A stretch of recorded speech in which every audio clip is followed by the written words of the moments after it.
नमस्कार, मैं हूं अर्जिता मिश्रा। आप देख रहे हैं सी न्यूज़ भारत।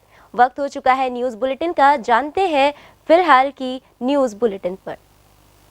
बहराइच भारत नेपाल सीमावर्ती रुपेडिया कस्बे में सोमवार को अतिक्रमण हटाने का काम नेशनल हाईवे 927 द्वारा नानपारा रुपेडिया मार्ग के राना पेट्रोल पंप से लैंड कस्टम रुपेडिया तक सड़क के दोनों ओर निर्धारित दूरी मध्य सड़क से 15 मीटर दाएं व बाएं कराया गया। अतिक्रमण हटाने जब संबंधित विभाग के इंजीनियर व अधिकारी लॉर्ड बुद्धा महाविद्यालय के निकट पहुंचे, वैसे वहां राम जानकी इंटर कॉलेज के मैनेजर व नवाबगंज प्रमुख प्रतिनिधि ने अतिक्रमण हटाने के संबंध में जानकारी प्राप्त करनी चाहिए, जिस पर नेशनल हाईवे के अधिकारी संतोषजनक उत्तर नहीं दे सके।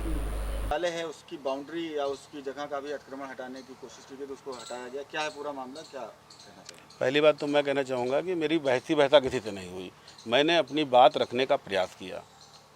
विषय ये है कि रुपेडिया कस्बे में जो सरकार की ज़मीन है, जो राजस्व नक्शे में ज़मीन है, उसकी चौड़ाई मात्र 20 मीटर है और सरकार और NHI के द्वारा 30 मीटर का इंक्रोचमेंट किया जा रहा है। आज तक उस विषय पर NHI के द्वारा किसी को भी मुआवजा नहीं दिया गया। जितनी ज़मीन किसी की ले ली गई तो मुआवजा नहीं दिया गया। मेरी ज़मीन पर भी उन्होंने कब्जा करने का प्रयास किया। पूर्व में मैं हाई कोर्ट में इस संबंध में रिट भी दायर कर चुका हूँ। यदि वो मेरी ज़मीन लेना चाहते हैं तो पहले मेरी ज़मीन का या विद्यालय की ज़मीन का वो मुआवजा दे दें। इस सही संबंध में आज SDM साहब की नेतृत्व में एक टीम आई थी, जिस टीम ने यहाँ पर आकर के ज़बरदस्ती मेरे कोर्ट के आदेश को भी ना मानते हुए मनमाने तरीके से मेरी ज़मीन पर कब्जा करके मेरी बाउंड्री वाल, विद्यालय और अन्य काफ़ी चीज़ों का नुकसान कर दिया, जिसमें एक कमरा भी टूट गया है, जिसमें काफ़ी हमारे दस्तावेज भी रखे हुए थे और पूरी तरीके से मनमाने तरीके से इंक्रोचमेंट हटाने का प्रयास किया। वो इंक्रोचमेंट नहीं, हमारी ज़मीन से उन्होंने कब्जा करा है, जो पूरी तरह से गलत है। इसके लिए मैं ज़रूर संबंधित बहराइच से सी न्यूज़ संवाददाता नईम खान की रिपोर्ट।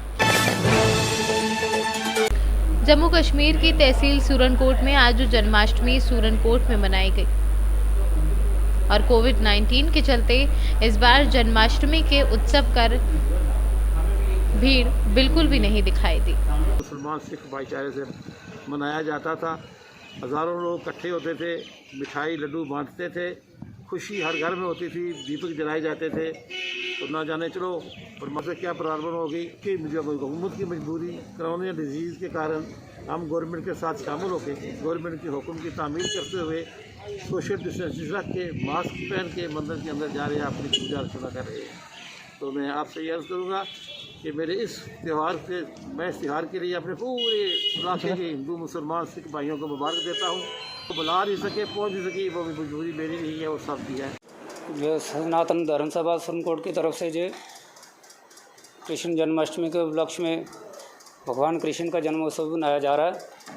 यह हमारे शास्त्रों से पुरानी परंपरा से चला आ रहा है। श्रावण भाद्रमास कृष्ण पक्ष की अष्टमी तिथि में, रात्रि अष्टमी तिथि उद्यापन में भगवान कृष्ण का जन्मोत्सव मनाया जाता है।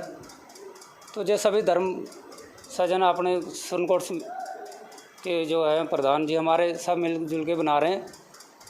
सभी का सहयोग है। जो भगवान कृष्ण का जन्म रात्रि 12 बजे मनाया जाएगा।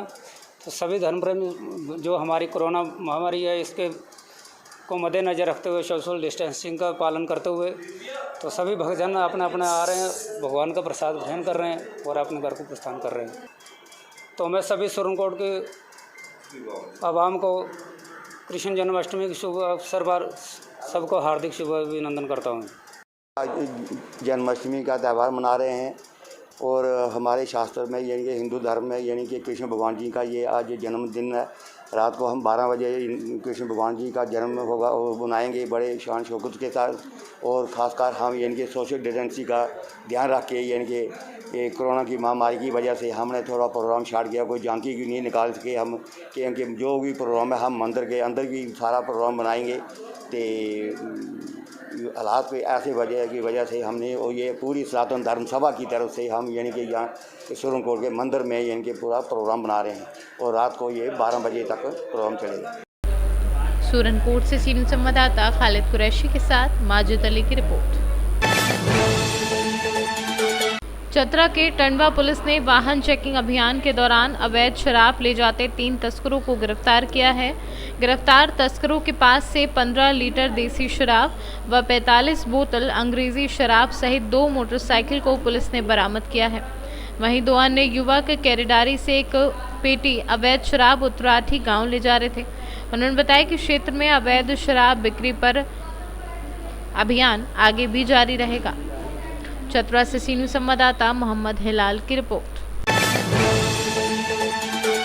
समराले स्थित सभा में कोविड-19 संक्रमण के रोकथाम को लेकर जिले में किए जा रहे कार्यों समेत अब तक किए गए कोरोना सैंपल जांच के कुल आंकड़ों के बारे में विस्तार पूर्वक जानकारी दी।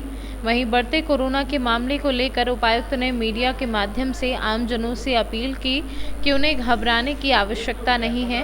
केवल फेस मास्क एवं सोशल डिस्टेंसिंग का पूर्ण रूप से पालन समेत केंद्र व राज्य सरकार द्वारा जारी अन्य निर्देशों के अनुपालन से कोरोना संक्रमण को रोका जा सकता है। आप लोगों ने भी ध्यान दिया होगा कि विगत कुछ दिनों में या विगत 2-3 सप्ताह में इसमें वृद्धि आई है। इसमें हमारी जो टेस्टिंग कैपेसिटी है और जो टेस्टिंग की का जो रेट है वो थोड़ा बढ़ा है। RT-PCR के अंतर्गत टोटल टेस्टिंग हमने अभी तक 6,857 की कर ली है।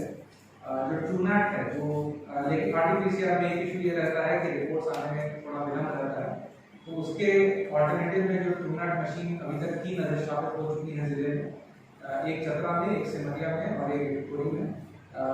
2 चतरा में, एक विक्टोरी, एक सिमरिया में। और ये सभी इन सभी से जब उनको छोड़ा जा रहा है कोविड केयर सेंटर से, तो उनको टेस्टिंग के बाद ही छोड़ा जा रहा है, तो इसीलिए उनमें बहुत ज़्यादा दुर्भावना बनाने की आवश्यकता नहीं है। दूसरी बात यह है कि जो कोविड केयर सेंटर है उसकी बिल्डिंग से आने जाने का प्रोटोकॉल काफ़ी स्ट्रॉन्ग है, काफ़ी स्ट्रिक्ट, और संक्रमण जो है वो उतने डिस्टेंस से नहीं फैलता है। संक्रमण फैलता है वहाँ पे क्लोज कॉन्टैक्ट से, यदि किसी व्यक्ति के साथ प्राइमरी कॉन्टैक्ट जिसको हम कहते हैं, तो यदि आप किसी व्यक्ति के साथ एक इनक्लोज स्पेसेस में 6 घंटे तक हैं साथ, तो संक्रमण की संभावना ज़्यादा रहेगी। अगर वेंटिलेशन नहीं है तो संभावना ज़्यादा रहेगी। लेकिन अगर एक ओपन एरिया है, बिल्डिंग के बीच में है और उसके चारों तरफ ओपन एरिया है, तो आसपास के लोगों को बिल्कुल घबराने की आवश्यकता नहीं है। और हालांकि हम एक जो नया सेंटर बना रहे हैं वो अपने पॉपुलेशन से दूर है, बट इसका कोई असर ये खास तरह नहीं निकाला जाए कि हम ये कह रहे हैं कि इन लोगों को समाज से दूर करना है, बहिष्कृत करना है या हटा। ये भी हमारे ही भाई बहन हैं, इनका ध्यान रखने की जिम्मेदारी हमारी है। और यदि वहाँ पर संचालन के कारण यदि किसी को भी संक्रमण का खतरा अगर बनता तो वहाँ पर कोविड केयर सेंटर नहीं है। लेकिन चूंकि वो फैसिलिटी बहुत अलग है और वहाँ पे जो अंदर काम कर रहे हैं और जो बाहर रह रहे हैं, उन दोनों के बीच में कॉन्टैक्ट का प्रोटोकॉल बहुत स्पष्ट निर्धारित है, तो इसीलिए वहाँ उस जगह के लोगों को घबराने की आवश्यकता है। आज हम गए जो थोड़े सिम्टोमेटिक केसेस होते हैं जिनको मेडिकल केयर की अधिक आवश्यकता होती है, तो उसके लिए हमारा एक dedicated Covid health care centre होता है, जिसको हमने 1 यूनिट में 10 बेड का ही एक रखा है। वहाँ पे चूँकि ऑक्सीजन पाइपलाइन का सप्लाई नहीं है, तो सिर्फ 10 बेड की कैपेसिटी हो पाई। उसमें भी यहाँ राज्य स्तर से हमें वेंटिलेटर उपलब्ध कराया गया है और उस वेंटिलेटर के प्रशिक्षण के लिए यहाँ से 2 एम्बुलेंस डॉक्टर्स को भी प्रशिक्षित करने हेतु रांची भेजा गया है। और उम्मीद ये है कि चतरा से सी न्यूज़ संवाददाता शाफाद अंसारी की रिपोर्ट। बीकापुर उपकेंद्र के 12 फीडर से जुड़े आधा दर्जन गांव में कई दिनों से बाधित चल रही विद्युत आपूर्ति को लेकर अमरीश दीक्षित ग्राम प्रधान प्रतिनिधि घाटमपुर कला के नेतृत्व में कई ग्राम प्रधानों व उपभोक्ताओं ने पावर हाउस पर सांकेतिक धरना प्रदर्शन कर एसडीओ को ज्ञापन सौंपा। वहीं आक्रोशित विद्युत उपभोक्ताओं ने गांधीगिरी करते हुए विद्युत विभाग के विरुद्ध आक्रोश जताया। प्रदर्शनकारियों ने कर्मचारियों को ठंडा व बिस्किट देकर व्यवस्था ठीक करने की बात कही। उन्नाव से सी न्यूज़ संवाददाता नवनीत शुक्ला की रिपोर्ट। आज बबेरू में अन्ना जानवरों की समस्याओं को लेकर बबेरू विधानसभा के ग्रामीणों ने तहसील परिसर में प्रदर्शन कर उपजिलाधिकारी महेंद्र प्रताप सिंह को ज्ञापन सौंपा। प्रदर्शनकारियों ने आरोप लगाया कि गांव में अन्ना पशुओं से ग्रामीणों को खासी परेशानियों का सामना करना पड़ रहा है। आरोप लगाया कि कोरम, साथी, भदेहदू, फुफदी, करिंगा, अकोना, कोराखुर्द, दफ्तरा, कैरी, लौली, टीकामऊ, कोनी, पवई, मिलाथू, बुड़गांव, पलहारी, पारा बिहारी आदि में खुलेआम अन्ना गौवंश के घूमने से किसानों की फसलों के साथ साथ दुर्घटनाओं में भी आम जनमानस बुरी तरह प्रभावित हैं, जिसके चलते किसानों की फसलें बर्बाद होने से उनकी आर्थिक स्थिति दिनों दिन बिगड़ती जा रही है। उनके आवारा रहते आवागमन बाधित होने तथा आकस्मिक दुर्घटनाएं आए दिन घटित हो रही हैं। मांग है कि आश्रय स्थल खुलवाने एवं भरण पोषण की व्यवस्था करवाने की मांग की गई है। क्या नाम है आपका? मेरा नाम अरुण कुमार पटेल है। आज किस समस्या को लेकर यहाँ तहसील परिषद से आए? हम लोग यहाँ पे आए हैं अन्न प्रथा की समस्या को लेकर। हमारे बवेरू विधानसभा अंतर्गत पूरे क्षेत्र में अन्न प्रथा की समस्या है, जिसको लेकर किसान बहुत परेशान हैं, आक्रोशित भी हो रहे हैं, जिसको सभी किसानों को लेकर हम बवेरू तहसील उप जिलाधिकारी के पास ज्ञापन देने आए हैं। और एक समस्या हमारी है साथी से लेकर मिलासपुर रोड की। वो रोड पूर्ण रूप से नष्ट हो चुका है। कई बार हमने उच्च अधिकारियों को भी अवगत करवाए हैं। विगत 2 वर्ष से पूर्ण रूप से उसी तरह ध्वस्त पड़ी है। कोई अधिकारी उसकी कोई सुनवाई नहीं कर रहे हैं, जिसको आज सभी ग्रामीणों के साथ हम लोग उप जिलाधिकारी को ज्ञापन दे रहे हैं। अगर कार्रवाई नहीं होती तो अगली बार हम लोग अनशन और आंदोलन करने के लिए बात होगी। और तीसरी समस्या हमारी बिजली की है। हमारे पूरे बवेरू और बिसंडा फीडर अंतर्गत जितने भी गांव आते हैं, हर जगह लो वोल्टेज और विद्युत सप्लाई की पूर्ण रूप से समस्या बनती चली आ रही। किसानों को पानी की समस्या हो रही, बादल भी बरस नहीं रहे। कई बार हमने उच्च अधिकारियों को अवगत करवाया, लेकिन उच्च अधिकारी कोई कार्य करने के लिए बाध्य नहीं हो रहे। और यहाँ पर दूरभाष के द्वारा भी संपर्क करते हैं, लेकिन फ़ोन हमारा रिसीव नहीं कर पा रहा है, जिससे नाराज होकर हम सभी लोग उप जिलाधिकारी को ज्ञापन दे रहे हैं। क्या नाम है आपका? अरुण कुमार पटेल है। कौन से गांव से हैं? हम कोर्रा खुर्द गांव के हैं और अपना दल यस विधानसभा अध्यक्ष बवेरू से। क्या नाम है आपका? टीसी पटेल जनसेवक। कहाँ से आए हुए हैं? हम लोग अपने बवेरू तहसील के भदेदू गांव, साथी, मिलातू, बड़ा गांव, पारा बिहारी, पलहरी आदि क्षेत्र के सभी लोग इकट्ठा होके आए हैं आज। तो क्या समस्या है आपकी? हम लोगों के क्षेत्र में अहम समस्या इस टाइम अन्ना प्रथा की है। पिछले वर्ष भी ऐसी समस्याएं थी, जब सब लोगों ने काफ़ी मेहनत किया, दौड़ भाग किया। माननीय मुख्यमंत्री जी यहाँ आगमन हुआ था 7 दिसंबर को।